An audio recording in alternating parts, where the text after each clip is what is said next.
Hi, welcome. On this video, I want to respond to another question, okay, regarding using the remote collar beyond simply using it within the boundary lines of the crate. Again, understand that how I'm using the remote collar typically, okay, as a secondary tool is for the crate to help a dog start to relax, start to come into agreement by way of their role, by way of, again, the role of influence, understanding that the crate itself, okay, represents control. So again, when you ever wonder why it is that dogs become very disagreeable to things such as the crate, or even say a muzzle, it's because of what those tools represent, how they connect to the relationship, how they extend to you, okay, at a social level. And so again, when you're using certain devices, understand that they're not the primary focus. And again, this is where I want to talk about using the remote collar, because to answer the question is absolutely you can use the remote collar, start to extend it, okay, beyond just simply the crate.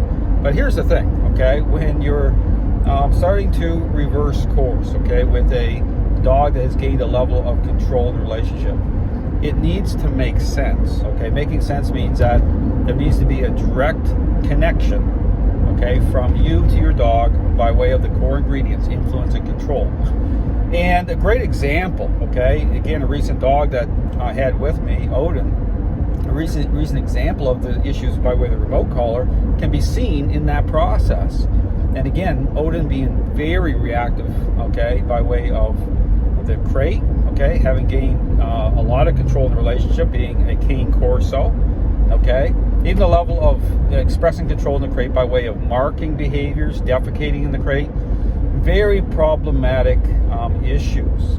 And so again, when I was, again, using the remote collar, okay, as a secondary tool by way of the crate, what was happening was that Odin was basically kind of just blowing it off, okay? He was really, still it was effective to a certain level by way, again, and here's the thing I want you to really think about, by way of the method itself, by way of the interaction, okay, part of the method, which is what lines everything up. It's what brings those core ingredients together the right way, that align it through you as the individual. And so, but again, in terms of certain situations, such as, say, that issue with the crate with Odin, it's a great example of what I needed to do, okay? And again, if you watch the crate exercise, where I'm actually getting in there, so to speak, by way of the leash, and the crate exercise being, Odin going in the crate, near the crate, I'm bring them under intentional control and influence by way of certain moments. And that made all the difference, okay? That really had a major impact because I made it personal, okay?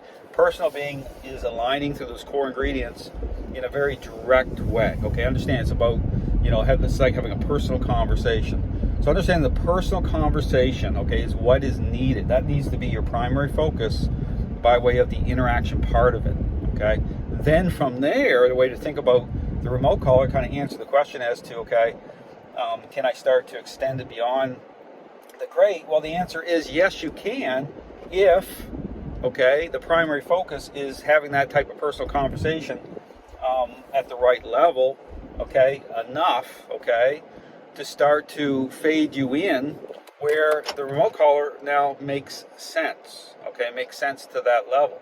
And so therefore you can start to use it out beyond the crate, it's being in the backyard, but you're still getting out in the backyard, okay, interacting with it in a direct way. So it's all about how this layers up. Understand it's about the layering up process. Now this goes into the issue why you ever wonder why it is through, say, balance training or through this idea that trains and learn-based exercise without those core ingredients, again, being aligned that way, and you start to make sense as to why it is that a lot of individuals can't get the remote collar off the dog, okay? Or if you take it off the dog, it's a nightmare again. It's like feel like I'm right back at square one. And so, because that's the thing, it's about making sense about those core ingredients. How do they come into play? How do they align through you as an individual? by way, again, of a intentional interaction-based method. See, that's what makes all the difference. That is the core central theme of this system. And then everything extends from that, all the devices, the crate, the muzzle, remote collars, and then those things line up. They all make sense. And then they can start to fade away, okay? They can start to go away. So it's all about everything being a means to an end, but the end is you, okay? Understand that you are the central figure. You're the pivot point in the relationship. Dogs as social animals, as pack animals. So again, something to think about. Again, if you have any questions about anything related to a process, the system of training, feel free to contact me. I'll be more than happy to answer your questions. Thanks for watching.